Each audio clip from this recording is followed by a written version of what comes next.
नाशिकमधलं अशोक खरात प्रकरण आता फक्त भोंदूगिरीपुरतं मर्यादित राहिलेलं नाहीये. ही गोष्ट आता कोट्यवधींच्या व्यवहारांपर्यंत पोहोचली आहे. या प्रकरणात खरातचा सीए प्रकाश पोफळी याचं नाव समोर आलंय आणि इथूनच सगळं जास्त संशयास्पद बनतं. 2024 मध्ये पुण्यातल्या प्रीमियम भागात पोफळेने 18 रो हाऊसेस आणि 49 गुंठे जागा खरेदी केली. या मालमत्तांची कागदोपत्री किंमत सुमारे 19 कोटी दाखवली जात असली तरी प्रत्यक्षात ही किंमत 100 कोटींपेक्षा जास्त असल्याचं सांगितलं जात आहे. त्यामुळे खरातच्या सीएकडे एवढा पैसा आला कुठून? खरात सीए मार्फत काळा पैसा पांढरा करत होता का, असे प्रश्न या निमित्ताने उपस्थित होत आहेत. तपासात अशोक खरात आणि त्याच्याशी संबंधित लोकांच्या नावावर अनेक प्रॉपर्टीज असल्याचे समोर आले.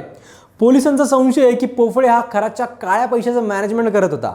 शिवनिका ट्रस्ट सारख्या माध्यमातून आलेला पैसा प्रॉपर्टीत गुंतवला गेला असावा अशी शक्यता आहे. आता एसआयटी या सगळ्या व्यवहारांची चौकशी करते. दुसरीकडे खरातचा बिझनेस सुद्धा धक्कादायक आहे.